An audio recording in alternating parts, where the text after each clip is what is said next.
first, I've already mentioned endocannabinoid system a number of times. There's probably a number of people going, I don't know what that is. So can we just start out with what is the endocannabinoid system?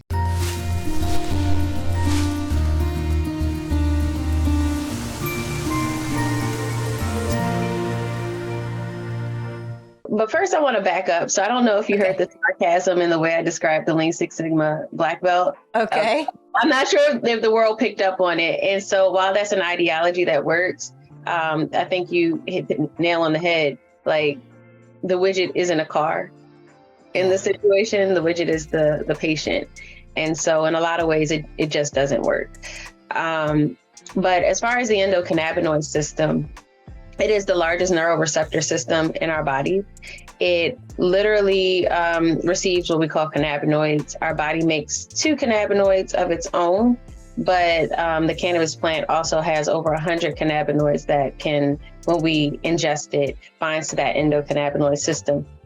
The most popular cannabinoids that people are most likely familiar with, CBD, you mentioned that, and then THC is the one that everybody's scared of.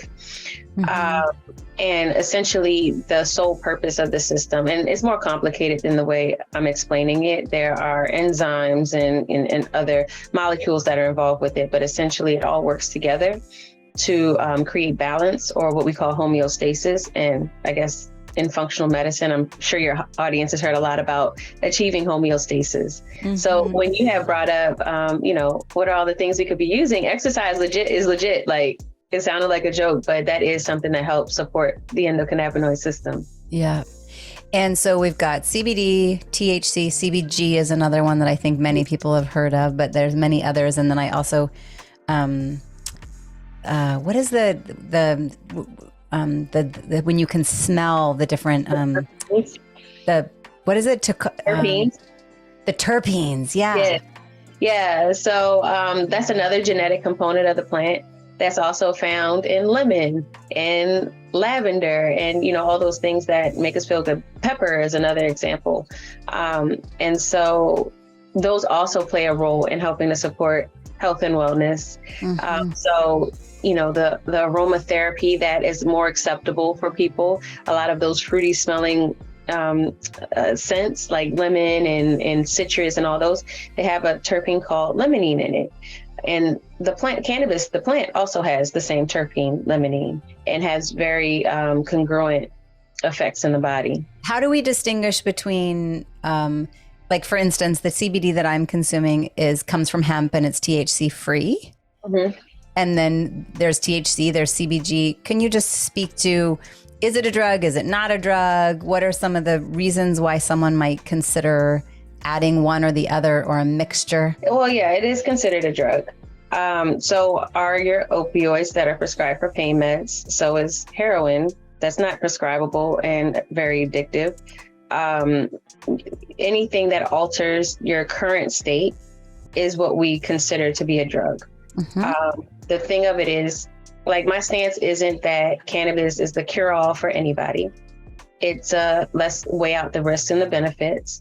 Let's consider your current situation and treat accordingly. And so you wouldn't give every patient Dilaudid, right? You wouldn't give every patient Neurontin. You would look at the symptoms, come up with a diagnosis, and then determine what's the best treatment of care. And so essentially, from a medical point of view, because there's a whole nother area when we're talking about more the recreational side of things, but from a medical point of view, using all of the evidence that you have, using your assessment skills to determine what works best for a patient or for yourself, because we do have some authority and autonomy over our own bodies to assess what our current situation is and then make decisions based on that.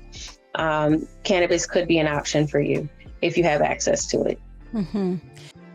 So I'm wondering if you can just talk a little bit about, so you weren't sleeping well and you found cannabis.